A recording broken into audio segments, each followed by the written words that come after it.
주님 은혜의 말씀 구하면서 하나님 앞에 나아가도록 하시겠습니다. 하나님의 말씀 마가복음 9장 23절 24절 말씀, 저와 여러분들 믿음의 선언으로서 이 말씀을 함께 선포하며 읽기를 원합니다. 마가복음 9장 23절 24절 말씀 다 찾으셔서 한 목소리로 내 믿음의 선언으로 주님 앞에 올려드립니다. 시작. 예수께서 이르시되 할 수 있거든이 무슨 말이냐, 믿는 자에게는 하지 못할 일이 없느니라 하시니, 곧 그 아이의 아버지가 소리를 질러 이르되 내가 믿나이다, 나의 믿음 없는 것을 도와주소서 하더라. 아멘. 예, 여러분, 우리가 이 자리에 잘 모이셨습니다. 이 금싸라기 같은 금요일 저녁 시간을 하나님께 드리는 여러분들을 하나님께서 진심으로 기뻐하실 줄 믿습니다. 믿습니다. 왜 이렇게 힘이 없어? 인지 가니까 그렇게 슬퍼? 우리 파송하는 거잖아.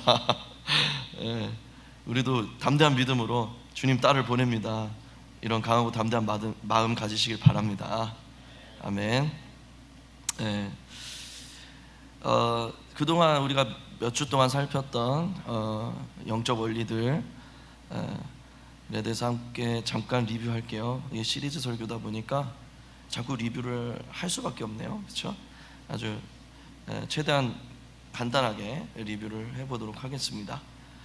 이 세상에는 두 가지 나라가 있습니다. 하나님께서 창조하신 나라는 두세 개로 이루어져 있죠. 그래서 우리가 하나는 보이는 세계, 하나는 보이지 않는 세계가 이 세계를 이루고 구성하고 있다라는 것을 우리가 함께 배웠습니다.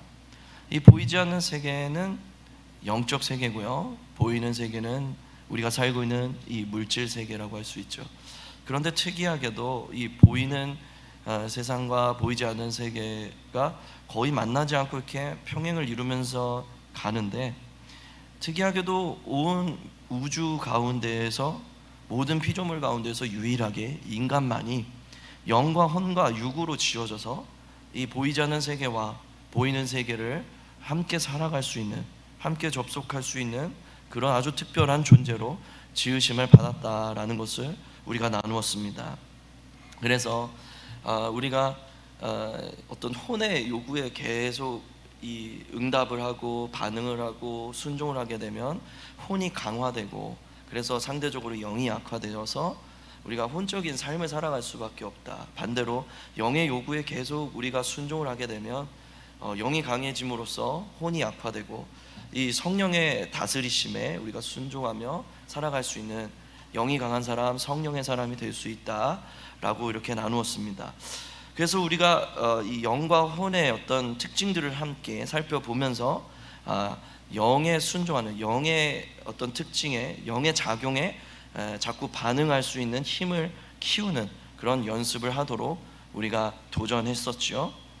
그리고 나서 이제 우리가 영과 혼의 개념에서, 즉 성령과 인간 나라, 하나님의 나라와 인간 나라의 개념에서 우리가 살펴보았다면, 이제 영에는 이 다른 영도 있으니, 요한 사도가 요한일서 4장 1절에서 말한 것처럼 분별하라, 영을 다 믿지 말고 영을 분별하라 라는 말씀을 우리가 보면서, 그렇다면 영을 어떻게 분별할 것인가? 영의 특징을 알면 되는구나.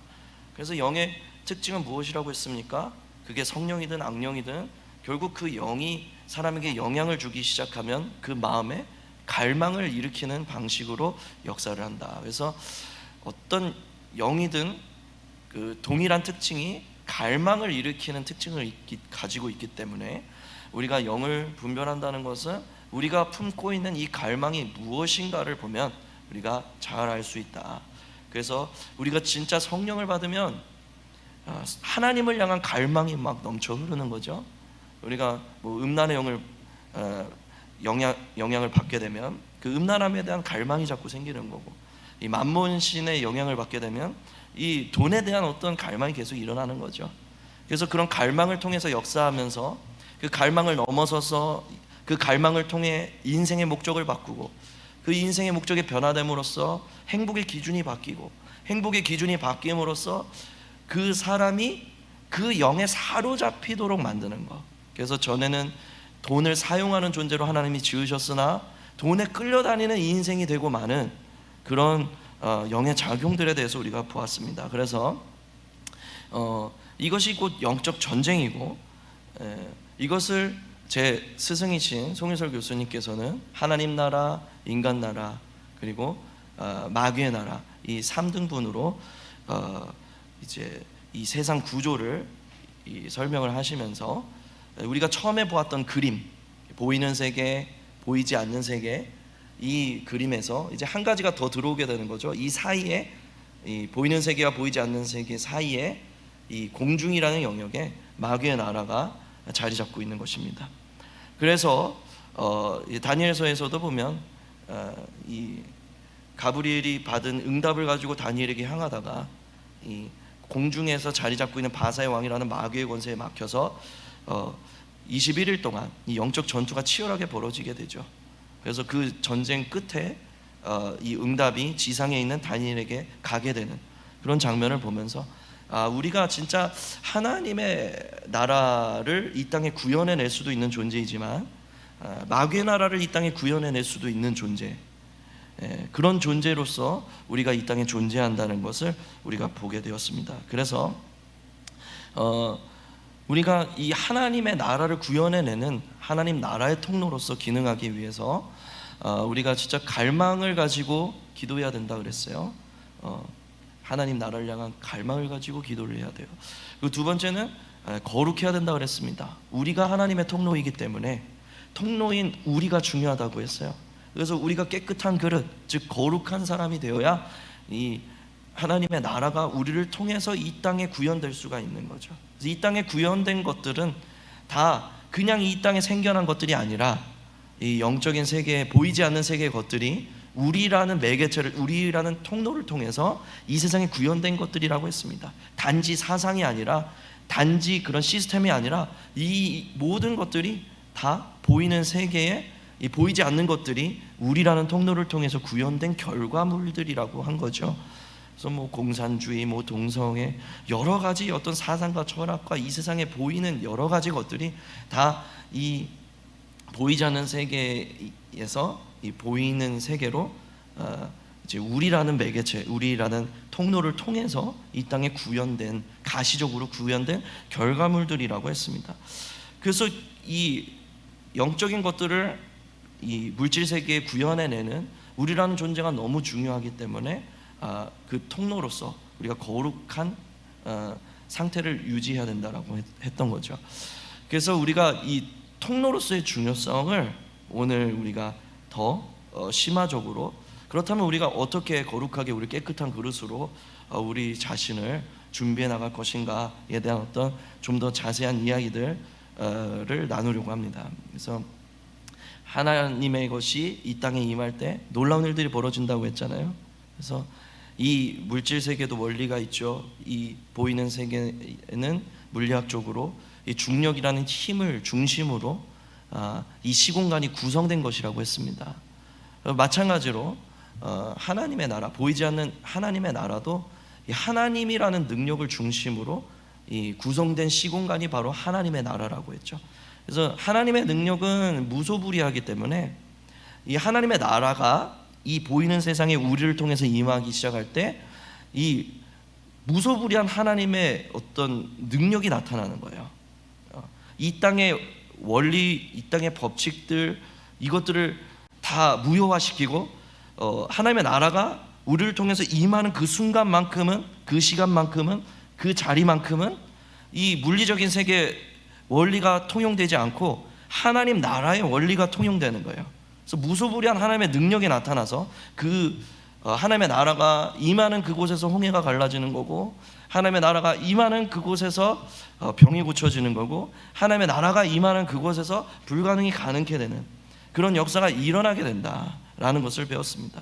그래서 하나님의 나라가 이 땅에 하늘에서와 같이 임하는 것은 예수 믿는 우리들만이 가지고 있는 가능성인데, 그래서 모든 피조물들이 고대하는 것은 하나님의 아들들이 나타나는 것을 고대하고 있다고 했죠. 그래서 그만큼 믿음을 가지고 거룩한 백성이 되어서 하나님의 통로가 되어서 하나님의 나라를 이 땅에 구현해낼 수 있는 그런 하나님의 아들들을 온 세상이 지금 갈망하며 기다리고 있는 것입니다.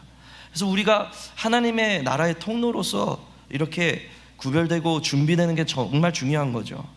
통로의 중요성은 말할 수 없는 거예요. 왜냐하면 이 보이지 않는 세계를 이 보이는 세계에 가져오는 유일한 통로가 바로 저와 여러분들이기 때문인 거죠. 다른 방법은 없어요. 저와 여러분들을 통해서 이 땅에 구현되는 것입니다. 그래서 이 통로로서의 역할을 하는 저와 여러분들이 참 중요한 것입니다. 그래서 우리가 하나님 나라의 통로로서 어떻게 깨끗하게 구별되면서 거룩하게 준비되어져야 할 것인가?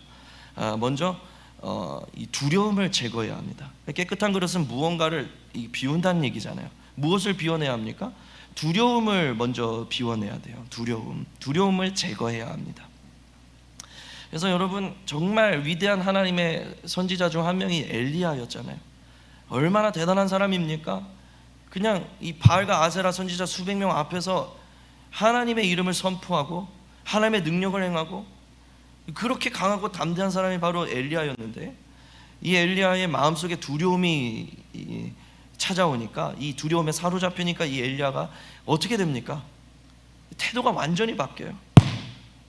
죽고자 한단 말이에요. 죽고자. 이로 말할 수 없는 우울감이 그에게 막 찾아오는 거예요. 그러니까 이 두려움이 아무리 위대한 하나님의 사람이라도 이 두려움이 임하고 이 두려움이 마음에 자리 잡으니까 어떻게 돼요? 마귀의 나라를 초대하는 거예요. 마귀의 나라가 우울증이라는 형태로 엘리야에게 구현돼 버린 겁니다. 가시적으로.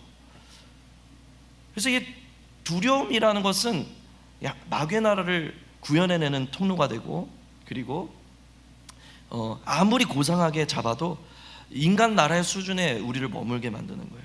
그래서 여러분, 우리가 인간 수준의 열심으로, 혼적인 열심으로 신앙생활 열심히 하면, 두려움으로 우리가 신앙생활을 열심히 하면 아무리 열심히 해도 아무리 고상하게 해도 뭐가 됩니까? 율법인 거예요. 종교인 거예요. 혼나기 싫어서, 지옥 가기 싫어서 하는 신앙생활이 무엇라고 부릅니까? 그게 율법이고 그게 종교라고요. 그러니까 우리가 두려움에 사로잡혀서 혼적인 열심으로 하는 게 아무리 고상하게 잡아도 율법이고 종교인 거예요. 근데 인간 나라의 상태에 머물러 있도록 마귀가 그냥 두지 않습니다. 결국은 이 마귀의 나라를, 인간 나라에 머물고 있는 사람에게 이루고야 말 거예요. 그러니까 이 두려움을 먼저 제거하는 게 참 중요한 거죠. 그래서 여러분, 구약 성경에 보면 참 난감한 상황 가운데 서 있는 사람이 여럿 있는데, 그 중에 한 사람이 여호수아입니다. 아주 모세라는 아주 카리스마틱한 지도자를 상실하고 이제 모든 책임이 자기 양 어깨에 달린 그런 여호수아가 두려워 떤단 말이에요. 그러니까 하나님이 요구하시는 게 무엇이냐면 두려워 말라요. 왜냐하면 앞으로 여호수아를 통해서 하나님이 하실 일이 무엇이었냐면 하나님의 나라를 이 땅에 구현해내는 것이었어요. 하나님의 나라가 이 땅에 임하게 하는 일이었어요. 하나님의 나라의 원리가 이 땅에 가시적으로 드러나게 하는 일들을 여호수아를 통해서 이루셔야만 했거든요. 근데 두려움 속에 빠져 있으니까 하나님의 나라가 임할 수 있는 통로의 상태가 아닌 거예요.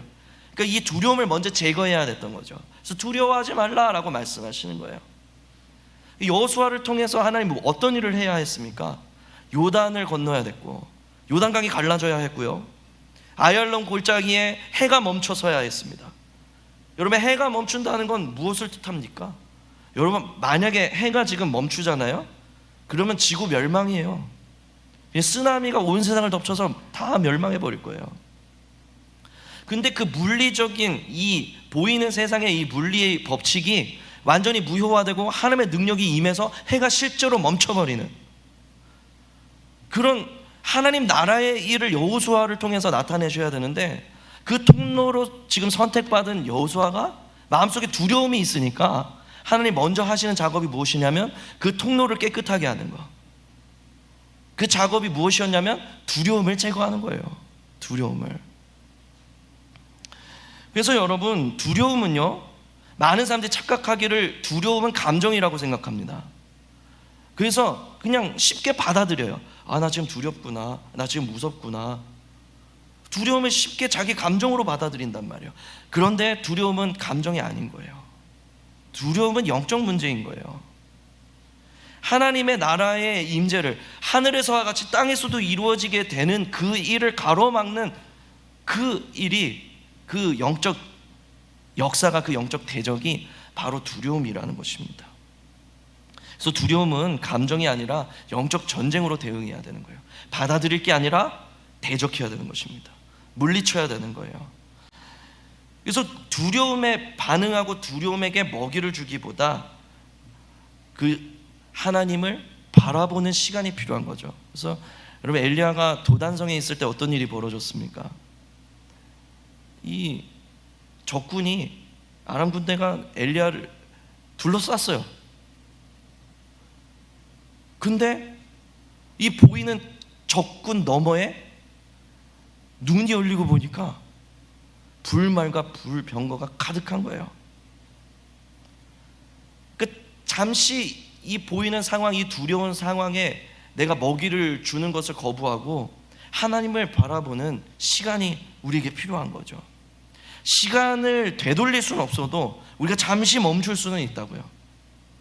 그래서 그 두려운 상황, 그 두려운 순간에 여러분들이 하셔야 되는 일은 잠시 시간을 멈추고 두려움에 먹이를 주지 말고 하나님을 바라보는 시간이 필요한 거예요.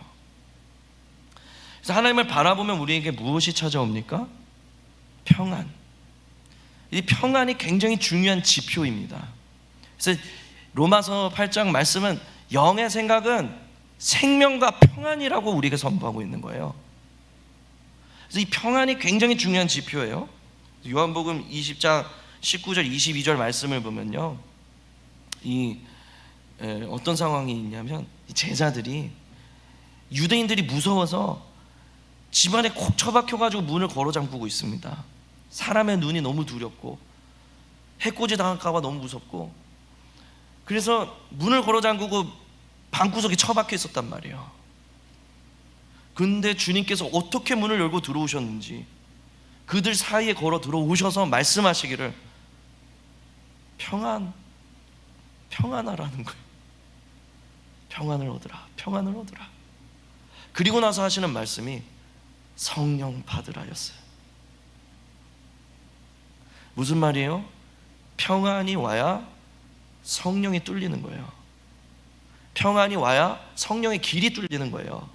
무슨 말이에요? 두려움이 물러가고 평안이 자리 잡아야 성령이 오시는 길이 열린단 말이에요. 통로가 열린단 말이에요. 주님이 그 얘기를 하시는 거예요. 그래서 평안이 굉장히 중요한 지표입니다, 여러분. 하나님의 나라의 통로로서 우리가 우리 자신을 어떻게 깨끗한 그릇으로 거룩하게 구별해 나갈 것인가, 준비해 나갈 것인가. 그 첫 번째는 두려움을 대적하고 평안을 따르는 것입니다. 평안의 지표를 따르는 거예요. 그래서 여러분, 어떤 상황이든 어떤 두려운 순간이든 여러분 기도하시되, 언제까지 기도하시냐면 평안이 찾아올 때까지 기도하세요. 평안이 찾아온 다음에 여러분 결정을 내려도 내리셔야 되고, 선택을 내려도 선택을 해야 되는 거예요. 평안이 오기 전에 두려운 마음으로 선택하거나 결정한 그것은 잘못될 가능성이 높습니다. 마귀의 나라를 초청할 가능성이 높아요. 잘해야 인간 나라예요. 그래서 여러분, 평안이 올 때까지, 내가 평안의 지표를 따를 수 있을 때까지 주님 앞에 머무는 게 너무나 중요한 것입니다. 하나님의 나라의 통로로서의 기능을 여러분 삶 속에 회복하는 일에 그 평안을 따르는 일이 너무나 중요한 거예요. 사랑하는 여러분, 평안을 따르시는 여러분 되시기를 예수님의 이름으로 축복드립니다. 두 번째는요, 분노와 미움을 제거해야 됩니다. 분노와 미움.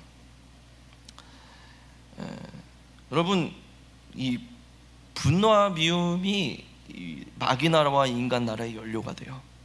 그래서 물론 어떤 사람은 이 분노를 연료 삼아서 성공했다고 고백하더라고요. 이 약물고 그 분노를 막 가지고 성공을 했대요. 여러분, 분노를 가지고 아무리 고상하게 가장 잘 돼봐야 성공하는 거예요. 근데 결국은 아무리 세상 나라에서 분노를 가지고 성공한다 한들 결국은 마귀 나라에 잡아먹힙니다. 이 분노가 가져오는 마귀 나라는 굉장히 폭력적입니다.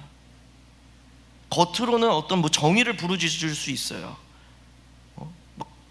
정당한 분노인 것처럼 포장할 수가 있어요. 근데 그 열매는 무엇이냐면 막대한 피 흘림이 일어나는 거예요.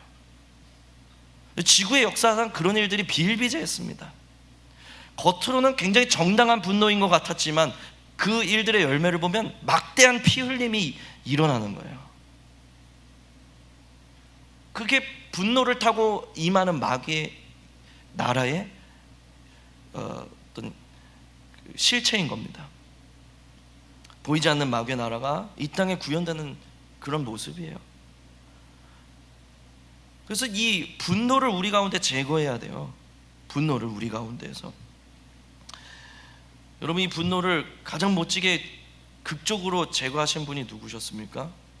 스데반 집사님 같은 분이 없어요. 자기가 돌을 들고 뛰어 달려오면서 막 이 얼굴만한 돌멩이를 자기한테 집어 던지는 그 사람들, 분노로 가득한 그 사람들, 그 가운데에서 나도 분노로 역사하지 않고 하나님의 사랑을 따르기 시작할 때, 그 하나님의 사랑으로 따라갈 때 스데반 집사님이 보았던 장면은 무엇이었습니까? 하늘이 열리는 것을 보았던 거예요. 하나님이 그 위에 서 계시는 것을 보았단 말이에요. 스데반 집사님이 뭐라고 고백했습니까? 어떻게 사랑을 따라갔습니까? 주님, 저들이 저들의 죄를 알지 못하나이다. 분노를 분노로 갚지 아니하고 분노를 대적하고 사랑을 따라갔을 때 스데반 집사님이 보았던 것은 하늘이 열리는 장면이었습니다. 누가 하늘 문을 열 수 있습니까? 거짓된 정의, 가득 찬 분노, 그것이 성공을 이룰 수 있을지언정 하늘의 문을 열 수는 없을 겁니다. 사랑하는 여러분, 사랑을 따라가는 게 굉장히 중요한 두 번째 지표예요. 여러분들이 하나님 나라의 통로로서 회복된다는 것은 여러분, 사랑을 따라가는 것을 의미하는 거예요. 하나님의 나라는, 하나님의 나라의 통로로서의 기능은 바로 이 사랑 위에서 작동하게 되어 있습니다. 그래서 이 사랑을 따라 행하는 게 하나님의 나라가 나를 통하여 이 땅에 구현되는 비법인 거예요. 여러분, 우리의 어떤 마음속에서 일어나는 여러 가지 감정과 생각과 어떤 마음들 중에서 세상의 것, 나의 것, 마귀의 것은 굉장히 크고 강렬합니다. 근데 하나님의 것은 굉장히 세밀하게 들려요. 근데 그 세밀한 하나님의 사랑을 따라가는 것, 그게 하나님 나라의 통로를 여는 비법이라는 거예요. 그게 우리를 깨끗한 그릇, 거룩한 주님의 통로로서 구별하는 비법이라는 것입니다. 저는 여러분들이 사랑을 따라 행하게 되시기를 예수님의 이름으로 축복드립니다. 세 번째로, 후회가 제거돼야 돼요. 후회. 여러분, 후회해 보신 적 많죠? 저와 아내는 종종 껄무새라는 용어를 쓰곤 합니다. 저도 목사이지만 때로는 이렇게 할 걸, 저렇게 할 걸, 이랬으면 좋았을 걸, 껄껄껄 할 때가 굉장히 많거든요. 근데 이 후회는요, 고작 잘해야 인간 나라의 땔감이고요, 잘못되면 마귀의 나라의 땔감이 됩니다. 이 후회가 결국은요, 정죄를 가져오고, 이 후회가 자기 연민을 가져오더라고요. 그래서 후회가 아무리 고상하게 잘 써먹어봤자 실수 안 하려고 노력하는 것밖에 안 돼요. 실수 안 하려고 사람 눈치 보고 실수 안 하려고 애쓰는 그 혼적인 열심 이상의 것이 나올 수가 없다고요. 그런데 이 후회 때문에 마귀의 나라가 임하잖아요. 아주 극심한 정죄에 시달립니다. 자기 연민에 시달려요. 아주 파괴적입니다. 이 정죄와 자기 연민은 우리를 완전히 망쳐버려요. 근데 하나님 나라가 임하면 어떻게 됩니까? 인간 나라는 실수 안 하려고 이를 악무는데, 마귀의 나라는 너 실수한 놈이라고 손가락질하는데, 하나님의 나라는 그 실수마저도 은혜로 바꾸신단 말이에요. 그러니까 하나님의 나라가 오는 통로는 무엇이냐면 후회를 대적하고 소망을 붙잡는 거, 참 소망을 붙잡는 거예요. 나의 약할 때조차도 강함이 되시는, 내가 진짜 인간적으로 실수 안 하려고 이악 물고 노력을 했어도 되지 않던 그 세상이 실수했다고 손가락질하는 그 정죄에 시달리는 그 마귀의 나라, 그것을 뒤엎어버리고 나의 실수마저도 은혜로 바꾸어 버리시는 그 하나님의 나라를 향한, 그 하나님의 성품을 향한 소망이 하나님 나라의 통로로서의 기능을 회복하더라는 겁니다. 우리를 그 하나님의 통로로서 구별하더라는 것입니다. 사랑하는 여러분,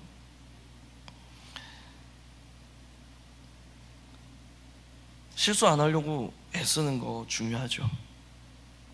근데 그렇게 이악 물고 열심히 여러분 애쓴 일들 중에서 얼마나 많이 바로잡으셨나요? 결국은 자빠지고 말 겁니다.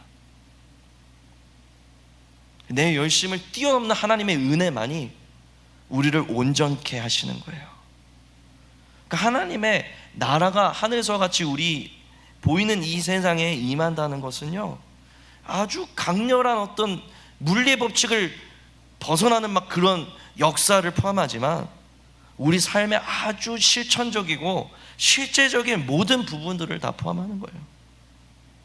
여러분의 삶에 아주 구체적이고 실제적인 게 바로 영적 세계더라는 것입니다.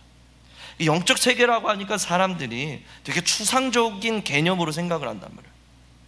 그냥 뭐 철학, 관념, 그냥 뭐 아주 추상적인 세계, 판타지처럼 생각을 하는데 영적 세계만큼 실제적인 게 없어요. 그래서 히브리서 기자는 보이는 세상이 모형과 그림자고 보이지 않는 그 영적 세계가 실제라고 고백했습니다. 그게 성경이 가진 세계관인 거예요. 그래서 우리가 이 땅에서 아무리 이악 물고 혼적인 열심을 다한다 할지라도 그냥 모형 붙들고 그림자 붙들고 씨름하는 것밖에 안 되는 거예요. 진짜 승부는 어디서 나느냐? 하나님 나라가, 그 정말 너무나 실제적인 그 나라가 내 삶에 임하는 거, 우리 공동체, 우리 가정에 임하는 거. 여러분, 이 승부는 어디서 판가름이 나는 것입니까? 바로 통로로 부르심 받은 저와 여러분들에게 키가 있다라는 거예요. 그러므로 여러분, 하나님은 이 하늘의 영역에 모든 신령한 복을 준비해 놓으셨다고 에베소서 기자가 말하고 있습니다. Every heavenly blessing이 그곳에 있다 그랬잖아요. 그것을 쏟아붓고 싶으신 거예요, 그분의 자녀들에게. 이건 뭐 기복을 얘기하는 게 아닙니다. 예수 믿으면 뭐 돈 많이 벌 거야, 예수 믿으면 성공할 거야, 이 얘기하는 게 아니에요.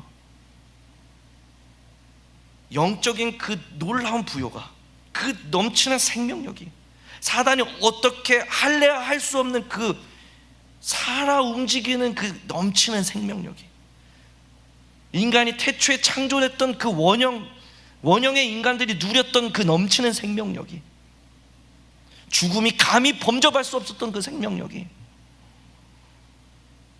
오늘 그를 믿고 따르는 그의 백성들에게 부어주기를 바라신다는 겁니다. 그 통로로서 하나님께서 저와 여러분들을 택하신 거예요. 그 기능을 하는 게 바로 하나님의 세대입니다. 사랑하는 여러분, 이 시대에 이 순간 어쩌면 어떤 사람에게는 이 말씀이 들어가지 않을 수도 있고 어떤 사람에게는 인생을 바꾸는 말씀이 될 수 있어요. 저는 여러분 모두가 하나님의 세대로서 이 시대에 쓰임받는 자들 되시기를 축복드립니다. 인지뿐 아니라 이곳에 있는 한 명 한 명이 여러분들 있는 그 곳곳이 하늘문이 열리는 곳이 되기를 축복한다는 이야기예요. 마귀가 세력을 잡아가는 이 마지막 때에 하나님의 소망이 되시기를 예수님의 이름으로 간절히 축복드립니다. 우리의 혼적인 노력을 뛰어넘어서 마귀의 저주를 뛰어넘어서 평강과 사랑과 소망이 다스리는, 평강과 사랑과 소망을 통해서 열리는 그 하나님 나라의 통로로서 이곳에 모인 우리 청년부, 청장년부 모든 지체들 한 사람 한 사람 가운데 회복되는 은혜와 은총이 있으시기를 예수님의 이름으로 간절히 축복드립니다. 우리 함께 찬양 부르면서